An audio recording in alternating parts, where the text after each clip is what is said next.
Fundo imobiliário HCTR11 é um bom fundo imobiliário? Vale a pena investir? Paga bons proventos? É seguro? É diversificado? Se você tem interesse nesse fundo imobiliário HCTR11, veja esse vídeo até o final que eu vou fazer uma análise olhando 6 pontos que eu julgo importante na hora de uma análise do fundo imobiliário e a gente vai trazer em forma de pontuação. A gente vai distribuir um total de 15 pontos e ele tem que ter pelo menos 13 de 15 pontos para fazer sentido uma análise mais profunda para ver se vale a pena colocar ele na carteira ou não, beleza? Então se você tem interesse no HCTR11, veja esse vídeo até o final, que a gente vai fazer uma análise junto. E se você ainda não me conhece, meu nome é Jonas Rocha, sou criador aqui do Brother Investidor, e por aqui eu trago conteúdo de investimentos, milhas aéreas e cartões de crédito de uma forma clara e objetiva. Se você tem interesse nesse tipo de conteúdo, se inscreva no nosso canal e também deixa o like, bora lá. Bom, conforme eu falei, vamos olhar 6 pontos que eu julgo importantes, tá? Então vamos começar do primeiro, que vai valer 2 pontos e é o setor de atuação.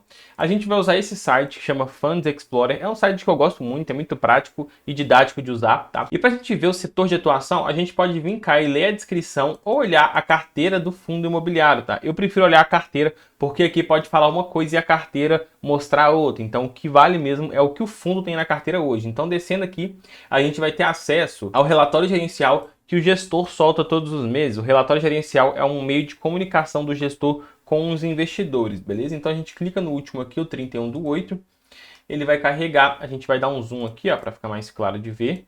Vamos descer, e a gente vai encontrar uma portfólio ou carteira. Então aqui, carteira, ó, tá vendo a carteira? A carteira do fundo imobiliário hoje, HCTR11, ela está sendo segmentada pelo tipo de ativo de CRI, tá? Ele tem 76,4% em ativos de CRI, que são basicamente dívidas imobiliárias, ele empresta para o segmento imobiliário, tá? Então ele tem 76% disso, que é fundos de papéis, muito conhecido. Ele tem 22% de cotas de outros fundos imobiliários, então ele investe diretamente em cotas de outros fundos imobiliários e ele tem 0,9% em caixa, beleza? Então aqui a gente consegue ver que ele é um fundo híbrido, ele não investe só em uma coisa. Claro que o predominante é CRI, que são os fundos de papéis, mas ele tem 22% de cotas de outros fundos, que também é um número bem representativo. Então ele é um fundo diversificado, tá? Ele tem ali duas exposições, ele é híbrido, e como ele é híbrido, ele ganha 2 pontos nessa avaliação. Se ele fosse só de CRI, sem, sei lá, 90% de CRI, 95% e o restante só de caixa, eles ganhariam 1 ponto, porque seria um fundo imobiliário só de um setor. Isso é ruim? Não, mas a gente gosta de diversificação, beleza?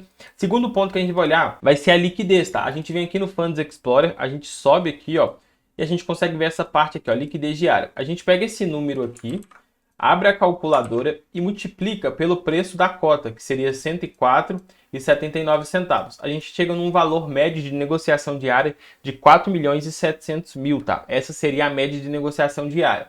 Show de bola. Então a gente chega aqui e 2 pontos. Por quê? Acima de 1,5 milhão já é uma boa negociação diária. Se fosse muito abaixo disso, aí sim seria ruim, seria apenas 1 ponto. Mas ele é um fundo bastante líquido.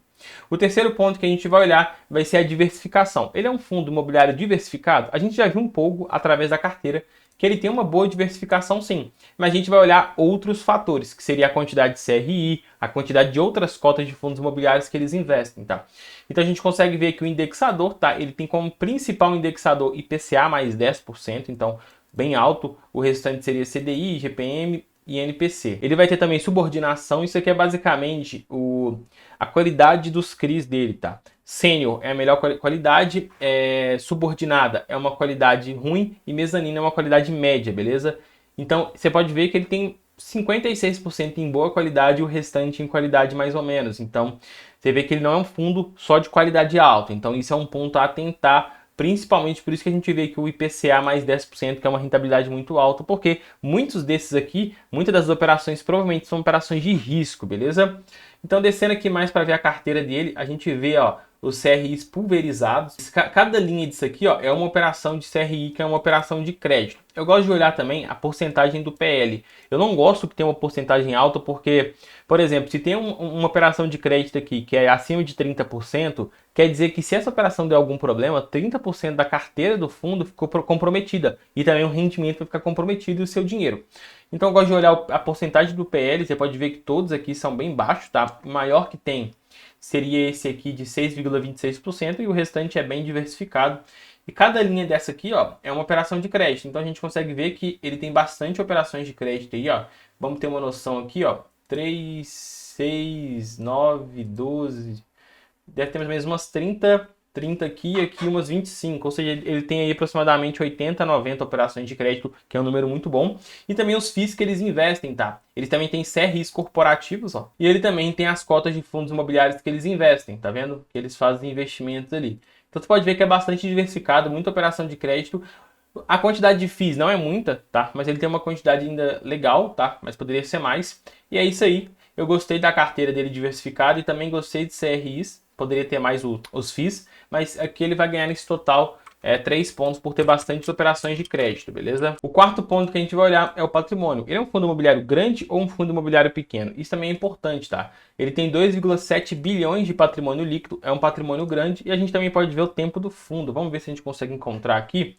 O início do fundo foi 19/9/2018, ele também tem 4 anos, já é um tempo assim razoável, não é tão, tá? Poderia ser mais, mas também não é ruim, tá? Então, nesse caso aqui, ele tem um patrimônio grande, tem 4 anos de fundo aí, ele vai ganhar 2 pontos. O quinto ponto que a gente vai olhar vai ser a rentabilidade. Ele tem uma boa rentabilidade ou não?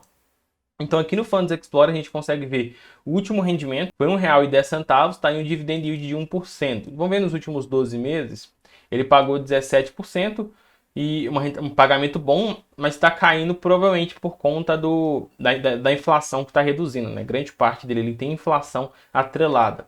Ele paga 1%, tá, ao mês, mais ou menos. Comparado com outros fundos imobiliários de papéis, ele fica um pouco para trás, tá? Então vamos comparar, por exemplo, com o DEVA11, que é um fundo imobiliário também, que tem um crédito um pouco mais complicado. O DEVA11 também pagou 1%. Vamos ver aqui o MXRF11, pagou também 1,07%. E por último o IRDM11, que é o que está mais pagando aí. Vamos ver aqui, IRDM11, como que está o Dividend Yield, teve 1,23%, tá? Ele está um pouco atrás aqui, mas você pode ver que a maioria está um pouco atrás, tá? Tá igual, né? A maioria que o DEVA11 e o MX está igual ao HCTR11. Por isso, mas ele poderia estar melhor, né? Se fosse comparar aí com o IRDM11.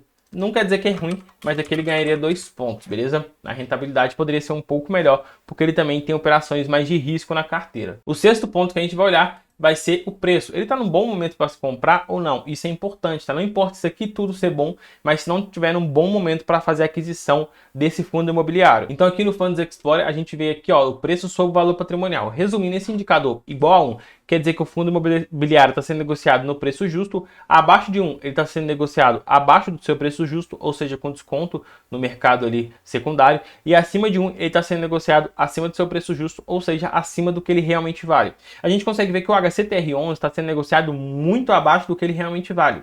Ele tem um valor patrimonial, um preço justo de R$ 121,36 por cota. Enquanto no mercado secundário a sua cota está R$ 104,79, ou seja, ele está muito abaixo do que ele realmente vale e pode até apresentar um bom momento de compra, mas teria que entender mais os relatórios, tá? O que isso é ruim porque se esse fundo imobiliário voltar para o seu preço justo, o seu dividend yield vai cair bastante, tá? Se o dividend yield hoje está de 1,01%, se ele chegar no preço justo com essa mesma quantidade de pagamentos, tá? 121,36, que é o preço justo dele, em tese, ele chegaria com um dividend yield mensal de 0,90, o que já seria ruim, tá? Então seria bom acompanhar o dividend yield para ver como ele vai se comportar. Então nesse caso aqui ele está abaixo de 1, dentro da nossa análise aqui ele ganha 3 pontos. Nesse caso ele apresenta um desconto no mercado secundário. Então vamos ver quantos pontos o HCTR11 conseguiu acumular aqui na nossa análise. 2, 4, 7, 9, 11, ele conseguiu 14 pontos de 15, ou seja, ele ficou apto para a próxima avaliação, que seria ler os relatórios gerenciais, igual isso aqui, ler pelo menos uns 5, 6, entender como que o fundo está se comportando, como estão as operações, para você entender mais sobre o fundo imobiliário e colocar ele na sua carteira de forma assertiva, beleza? Se você ficou com alguma dúvida sobre HCTR11, joga nos comentários que eu te ajudo. Tamo junto, até o próximo vídeo, valeu!